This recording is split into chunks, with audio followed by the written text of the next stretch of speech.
अगर योगी जी के पैरों में घोड़े की नाल लगा दी जाए तो क्या योगी जी घोड़ा हो जाएंगे? नहीं, ये क्या तरीका है बोलने का? घोड़ा हो जाएंगे। नहीं, धर्मेंद्र यादव, ये क्या तरीका है बोलने का? नहीं, ये क्या तरीका है बोलने का? ये आपका तरीका है, ये आपका तरीका है, ये आपका तरीका है जवाब देने का। नहीं, ये तरीका है, ये सब तरीका है आपका बोलने का। नहीं, बिल्कुल सही तरीका नहीं है। आप भाजपा को कह रहे हैं कि झांसी से रांची और कराची पहुंच गए, आप तो सीधे पता नहीं दुनिया के किस कोने किस गोले में पहुंच गए। राकेश त्रिपाठी बोलिए। मैं बहुत आपत्ति व्यक्त कर रहा हूं। उत्तर प्रदेश के मुख्यमंत्री, संवैधानिक पद पर बैठे हुए मुख्यमंत्री, निर्वाचित मुख्यमंत्री और मुख्यमंत्री के साथ साथ गोरक्षनाथ पीठ के पीठाधीश्वर, और उनके प्रति भाषा के लिए कितनी न्यूनता, घोड़े की नाल ठोक दी जाए। यह समाजवादी पार्टी के प्रवक्ताओं को क्या हो गया है? ये किस प्रकार का प्रशिक्षण लेकर के आए हैं? क्या ये पार्टी की लाइन तय कर दी गई है क्या कि जितना ज्यादा से ज्यादा हो सकता है योगी आदित्यनाथ जी पर व्यक्तिगत हमला करो? आप उनकी नीतियों की आलोचना करिए, उनके निर्णयों की आलोचना करिए, प्रशासनिक दक्षता की आलोचना करिए, लेकिन आप उनके वेशभूषा पर टिप्पणी करते हैं, आप उन पर व्यक्तिगत इस तरह की टिप्पणियां करने का काम करते हैं, तो यह स्पष्ट हो जाता है कि यह हमला सनातन पर है, यह हमला धार्मिक भावनाओं पर है, यह हमला आस्था पर है, और इन सबके पीछे आपका मजहबी तुष्टीकरण का एजेंडा है। वही एमवाई का समीकरण है आपका, जिसमें कहते मजहब को जोड़ने के लिए जानबूझ करके साधु संतों का अपमान करने का प्रयास करो। ना देश सगा है, आपको सत्ता चाहिए, सत्ता के लिए आप जैसे लोग झांसी में चूना बिछवा देते हैं। आप झांसी में संवेदना व्यक्त करने गए थे, ब्रजेश पाठक जी स्वागत करवाने गए थे। ये तो आपकी मानसिक दशा है, देश और समाज को लेकर के, व्यवस्थाओं को लेकर के, उससे आप बदल नहीं सकते। सनातन की आड़ में अपनी नाकामी छुपाते रहिए। क्या सनातन की आड़ में नाकामी छुपाने का काम छोड़ दीजिए। अगर देश की जनता, देश के लोग जागरूक हैं, ये राष्ट्रीय चैनल है, पूरा विश्व देख रहा है आपको। आपके खिलाफ कानूनी कार्रवाई करेंगे अगर दोबारा आपने उत्तर प्रदेश के मुख्यमंत्री जी के खिलाफ उल्टी सीधी कोई हरकत की तो। नहीं, राकेश त्रिपाठी एक सवाल मैं ऐड कर देता हूं, ये एक ट्रेंड बन गया है। किशोर जी, मैं आपके पास तुरंत आऊंगा, 30 सेकंड दे दीजिए, आपके पास तुरंत आऊंगा। राकेश त्रिपाठी एक ट्रेंड बन चुका है, योगी में सत्ताभोगी दिखाई देगा, आप किसी और तरीके से अटैक कर सकते हैं। आज धर्मेंद्र यादव कह रहे हैं कि नाल ठुकवा दी जाएगी, ये कौन सी भाषा होती है पॉलिटिक्स में?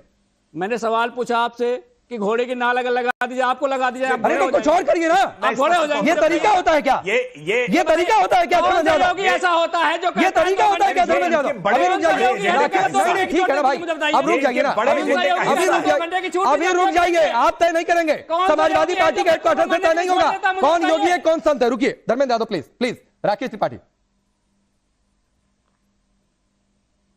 देखिए, समाजवादी पार्टी पहली बात तो बौद्धिक हिंसा फैलाने की कोशिश ना करे। टीवी डिबेट में बैठ करके आप डिबेट पर कब्जा करने की कोशिश मत करिए, यह हुल्लड़बाजी का मंच मत बनाने की कोशिश करिए।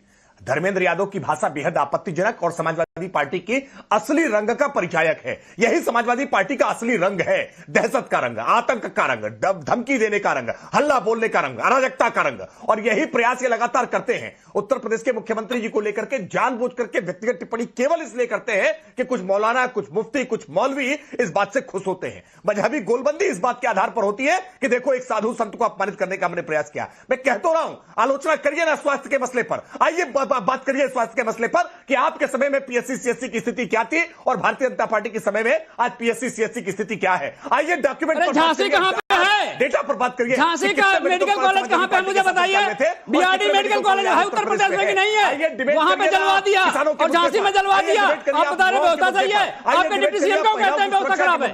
ब्रजेश पाठक क्यों कहते हैं व्यवस्था खराब? बताइए ना, पूरे प्रदेश को बताइए कि व्यवस्था क्यों खराब है। आप मुझे बताइए, फायर एक्सटिंग्विशर क्यों एक्सपायर हो गया था, उसकी जांच कौन करेगा?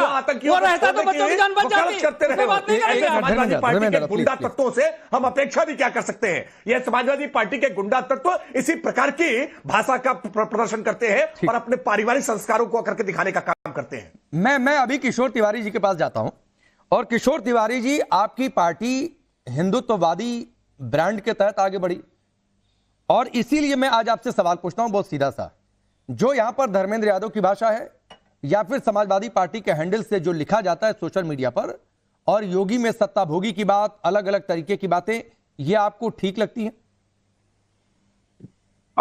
मैं एक बात करता हूं, किसी के मुंह को नाल ठोकना वगैरह तो गलत है, लेकिन मैं एक वास्तविकता बताता हूं।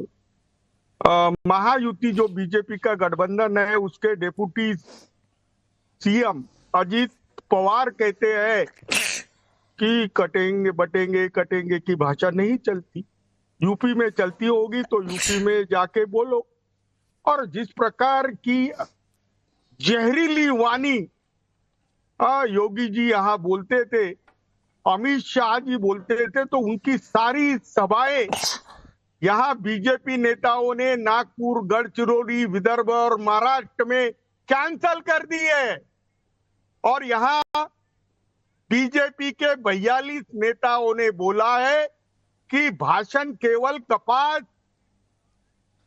सोयाबीन के दाम, सारी प्रोजेक्ट के आने पे बोलो।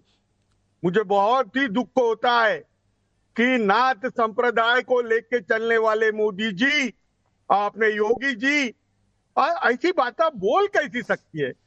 मुझे बताइए, राकेश पांडे कौन बट रहा है, कौन कट रहा है, मुझे नहीं मालूम। मुझे बहुत दुख हो रहा है। मेरे 30 किसान दररोज आत्महत्या कर रहे हैं। हमारा कपास खरीदा नहीं जा रहा है, सोयाबीन खरीदा नहीं जा रहा है, और इस पे बात क्यों नहीं करते? नहीं किशोर जी, आपकी बात बिल्कुल ठीक है। अब मुझे एक छोटी सी बात का जवाब दे दीजिए। बोलने दो। कांग्रेस पार्टी के लिए बाला साहब ठाकरे ने क्या कहा था? नंबर 1 बात है। नंबर 2 बात है कि जहां पर आपकी आइडियोलॉजिकल थिंकिंग ही बिल्कुल अलग हो, आप उनके साथ जाकर गठबंधन बना लें। उस गठबंधन में कहा जाए कि धर्म के आधार पर आरक्षण दे दिया जाएगा, 10% मुस्लिमों को आरक्षण दे दिया जाए, ऐसी मांगों पर सहमति जता दी जाए, तो फिर आपकी सोच को क्या कहा जाए? राकेश जी, मेरी एक बात सुन लो। कोई अगर मांगे करता है तो मैं पहले क्लियर कर देता हूं। अल्पसंख्यकों को धर्म के आधार पर कोई आरक्षण नहीं मिलेगा, और बीजेपी की सरकार ने अल्पसंख्यकों को पिछड़ा जाति में महाराष्ट्र में आरक्षण दे रखा है। लेकिन कोई भी मांग करे, हम उस मांग का समर्थन नहीं करते, और हमने हिंदुत्व छोड़ा नहीं है। और एक बात मैं बोलता हूं, नहीं तो किशोर जी, आपने हिंदू तो नहीं छोड़ा है, लेकिन जो सैफरन टेररिज्म की बातचीत करते हैं, जो भगवा को आतंकवाद से जोड़ते हैं, और जो पता नहीं कैसे कैसे बयान देते हैं, गीता की तुलना जिहाद से कर देते हैं, सर उनके साथ गठबंधन बनाकर बैठे हैं।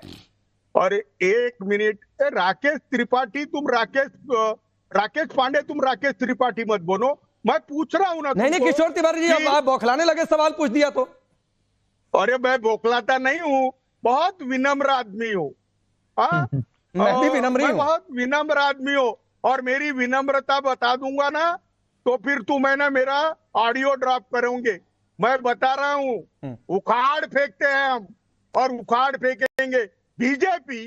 बीजेपी मुस्लिम लीग से करे, महबूबा मुफ्ती से करे तो चलेगा, और हम कांग्रेस से करे तो राकेश त्रिपाठी तुमको जलती है। अरे रे, कांग्रेस अगर धर्मनिरपेक्ष पार्टी है, तो मुझे बताइए, कांग्रेस अगर अछूत है तो उनके 17 में से 14 सांसद कैसे चुन के आते थे? अरे मैं बता रहा हूं, ये नैरेटिव नहीं चल रहा। नैरेटिव चल रहा अडानी का आक्रमण, नैरेटिव चल रहा बंबई के लोगों की जिंदगी, महाराष्ट्र का रोजगार, किशोर जी, राकेश त्रिपाठी रिप्लाई करिए। राकेश पांडे बोलने नहीं दोगे। नहीं सर, आपने इतनी बार राकेश त्रिपाठी का नाम ले लिया, वो 10 बार हाथ उठा चुके। करो हिंदू मुसलमान जितना करते हो। मैं कहां हिंदू मुसलमान कर रहा हूं? मैंने किया ही नहीं अभी तक, तो ना मैंने हिंदू शब्द का इस्तेमाल किया, ना मुसलमान शब्द का इस्तेमाल किया। आप लोग पॉलिटिक्स करते हो तो उसके आधार पर सवाल पूछ लेते हैं। हिंदू मुसलमान 23 तारीख को मालूम पड़ जाएगा। राकेश पांडे, तो सर जिसको मालूम चले, मेरी तो, अरे किशोर तिवारी जी, जिसको मालूम पड़ेगा। मुझे तो मैं तो आपको भी शुभकामनाएं देता हूं, और राकेश त्रिपाठी को भी शुभकामनाएं देता हूं। मैं जगदीश शर्मा जी को भी शुभकामनाएं दे रहा हूं, और यहाँ धर्मेंद्र यादव को भी शुभकामनाएं दे रहा हूं। राकेश त्रिपाठी रिप्लाई करिए। बात करता हूं, मैं वाणी को विराम देना चाहिए योगी जी की।